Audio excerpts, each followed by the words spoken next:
And welcome back into Daybreak. As you see, we have a guest with us this morning, and if you are from around this part of the country, you probably recognize this fella as Dr. Todd Freeman. And I paused just a second before the Todd because, as I've told Dr. Freeman on several occasions, I had a friend, or have a friend, just hadn't seen him in a long while, called Scott Freeman. And so every time I say your name, I have to stop and say Dr. Todd Freeman, not Dr. Scott. But anyway, Dr. Freeman, good to see you. How are you this morning? Doing great, Jim. I appreciate you having me. And I'm glad you didn't have to get up as early as I did. This is not my. This is something I'll do once a year for Jimmy Dale, and that's enough. We've got a legislative session coming up, yes. And there is some concern that there might be some dipping into the educational trust fund. That's right, Jim. Thank you for having me today. I appreciate it. I always enjoy visiting with you. The Alabama legislature does come back, in fact, today to continue the special session, and they only have a couple of weeks basically to get their work done. But the governor made a call for the special session to get the general fund budget taken care of, and the two pots of money that the state has, you have the education trust fund money and the general trust fund money. Education trust fund money, depending on who you ask, says it has about $250 million extra. The general fund has about that much less than they need to operate at the levels they were this year. The problem with that from an education perspective is that the foundation program, which funds all of our schools in the state, and they try to do that in an equitable manner depending on what the socioeconomics are of each of the systems, is funded $400 million less than what would fully funded be. So in fact, there's not a surplus in the education trust fund budget. But we're restricted from how much we can spend each year because of the Rolling Reserve Act that was passed several years ago to prevent proration. And I think that was a good measure, but what it ends up doing is giving you a little bit extra that you can't spend in the budget, and it goes into savings accounts in case there is a proration. And so one of the debated items right now is going to be taking that money that we cannot spend because of the rolling reserve and move it over to the general fund to make up for their deficit. So if you will, the conservative answer would be that I take a portion of my money and I put it into savings, because there may be a rainy day one day when I need that money.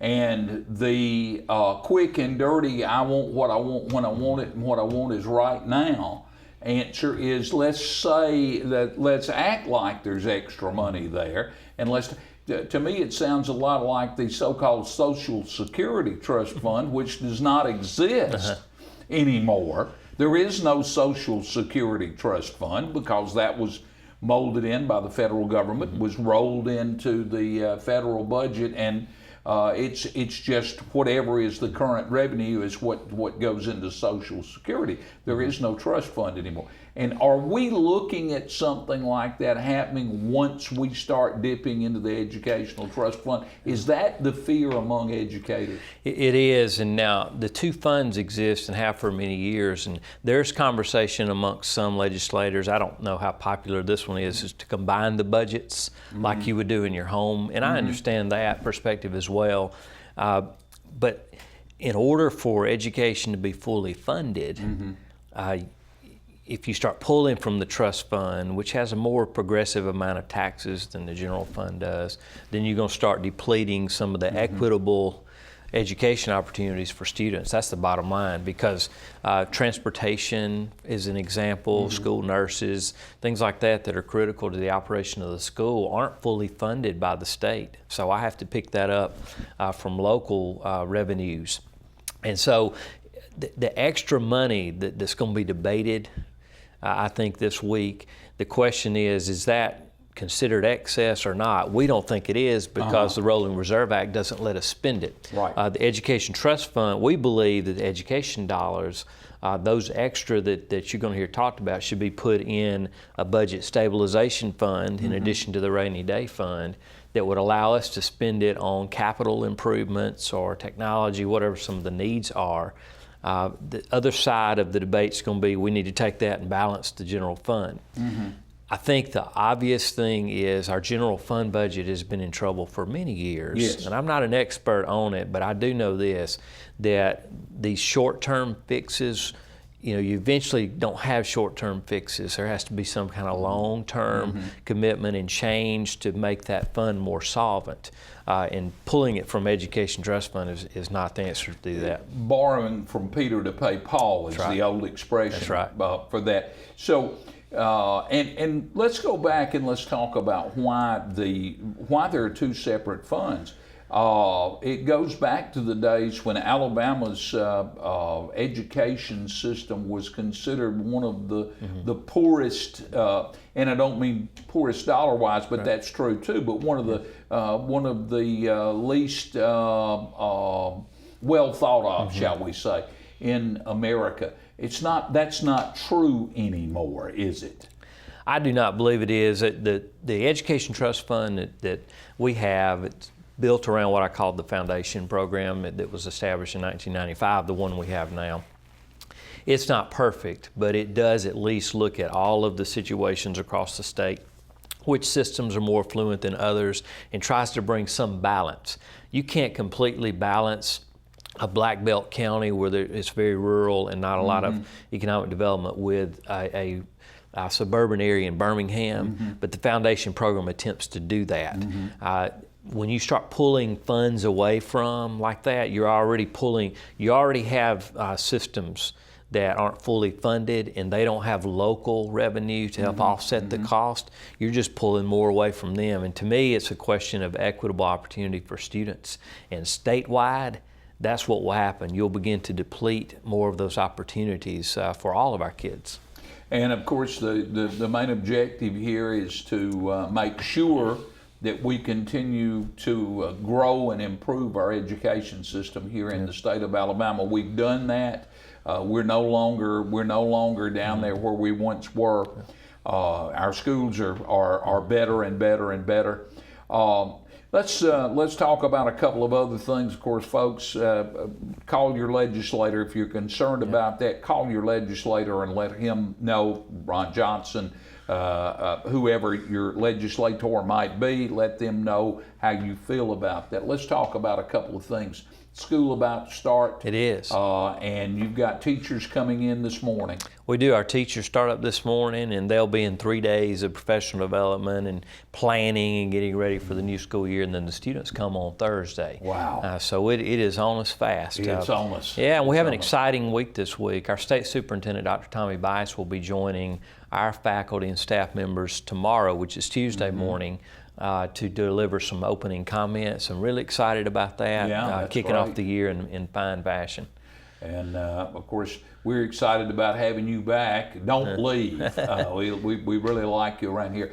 Work across the street over here going on the new central office for the Board of Education. You know, one of the proudest moments I've had in a while was when you guys made the decision to buy that building and to not to go build a Taj Mahal, but take a nice building and redo it and make it into a viable Board of Education, particularly that it's downtown and it can help the downtown area. How's that going? Yeah, it's going great. We are, I would say, 3 months away from occupying that. Wow. And that's exciting. You know, the outside is getting a lot of work done, and it's a long way from being complete, but you'll start seeing it take shape every day that you go buy something different. So we're excited about being in it, and you're right.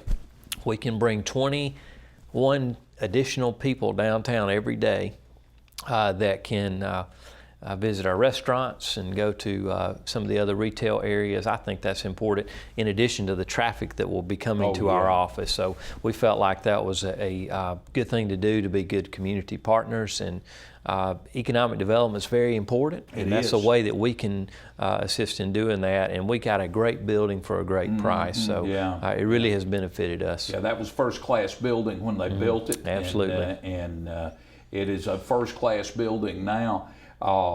Well, I was reading earlier this morning, are you excited about football? Football is in the air, as they say, and we'll be getting the Aggies will be hitting the field along with with the younger folks as well from our middle school. And it'll be an exciting time of the year. I know I always gets excited about it. Coach Griffith, our athletic director and head coach, made some comments to our Board of Education last week about the last year of athletics and then what he anticipated for this year. And we're excited because in football, we got a lot of folks coming back, a lot of our kids. We had youngsters on our team last year and had a good year. So we're really excited about that. And they'll be playing in about 3 weeks. They start up today.